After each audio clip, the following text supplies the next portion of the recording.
two as a crowd is because although there's two people in the room, there's often lots of people that input into a relationship. It might be children, it may be the wider context of parents or friends. So actually, there's often more than two people that appear in my therapy room, even though I've got a couple in my room. Yeah. Oh, I like that title. I hadn't caught that, Mel, Yeah. about your thinking.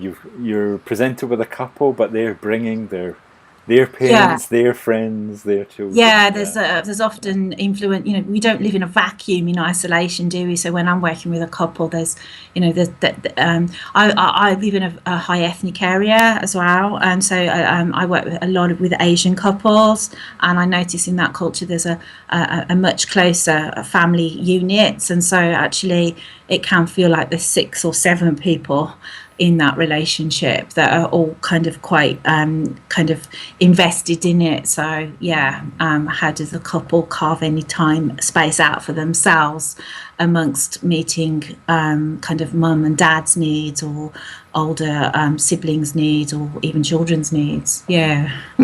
So when you've got generations in the Yeah. household, you've got a large family. Yeah. You're not just thinking about the clients in front of you.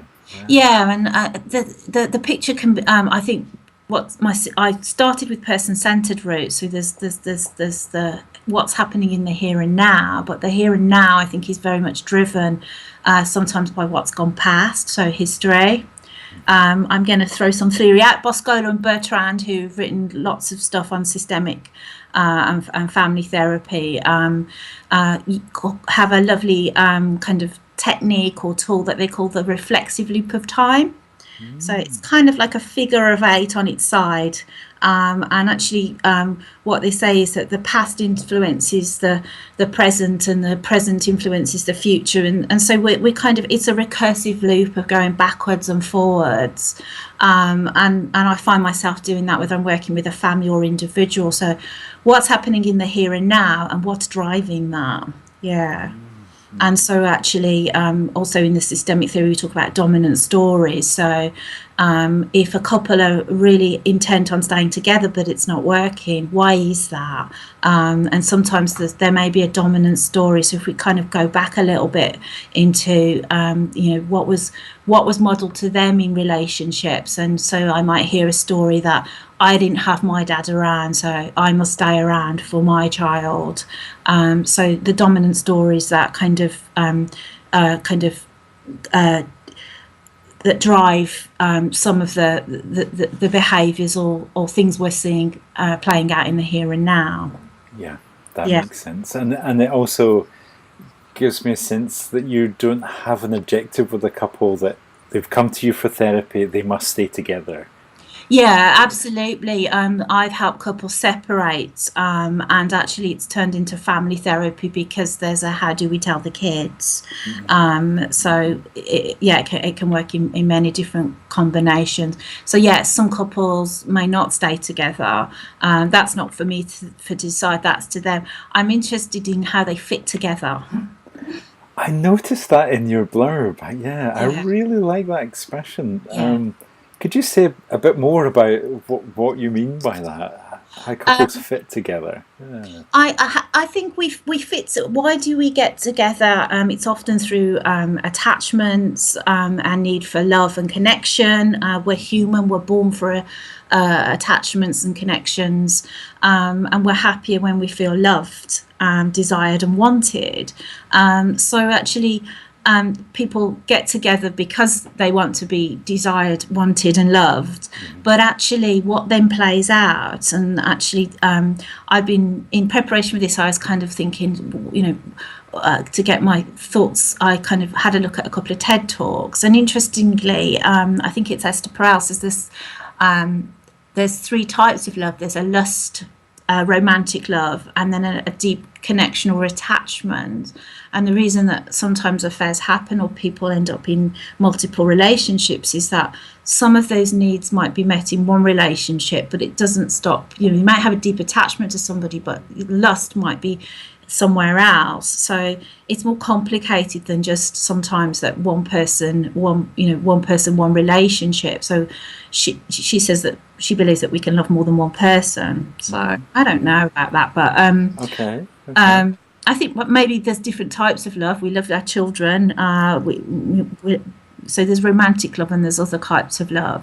But our attachment styles, I think, are really interesting. And what I notice is a couple I'm working with at the moment is one of them has a very avoidant attachment style through his history. Has been at boarding school. There's been some trauma and neglect in his early emotional life. And so he has a real need for attachment, but also a real avoidance of being hurt again. And his partner has kind of said he's cheated several times, but I love him, I want to stay with him. So she has a need for attachment too. But actually in trying to get her needs, she kind of demands what she wants from him, and actually because he can't meet those needs and doesn't know how from his history, then actually she's kind of chasing him around and he backs off. So you can get this interplay of, as I try and get closer to you, you get further away.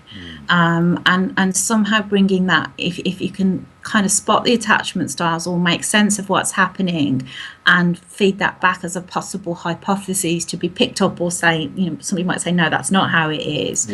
But we can kind of make sense of what's driving some of the behaviours, and actually looking at beyond the behaviours is what's the need that's not being met, what's the emotion that drives the behaviour.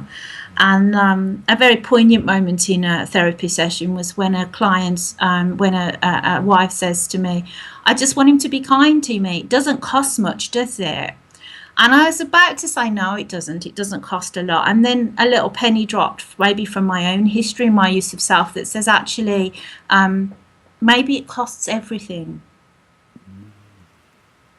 And I said, maybe it costs everything, because to be kind is to be vulnerable, to really put yourself out there to be loved.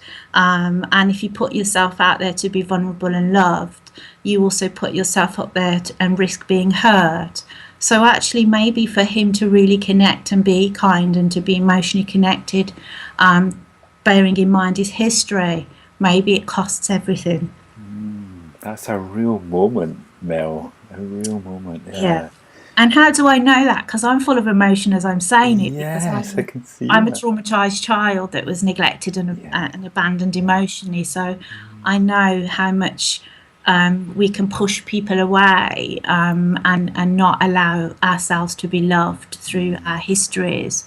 And sometimes clients tell me that they don't feel loved, and it may be that they are loved but they don't feel it, or that a partner doesn't know how to show it. So I hear a client saying, no, he buys me big things, but actually I don't feel loved. And actually, do we need our emotions to be heard, to be loved, to feel loved? Yeah. Such a good question, and I'm just really caught by what you're saying about like the vulnerability that we need to be in relationship, to bring some kindness to each other can cost us a lot, I guess, depending on where we've come from. Absolutely. And hearing a wife's kind of moan about her husband, and then actually when the penny drops that, my God, I've not actually let him in.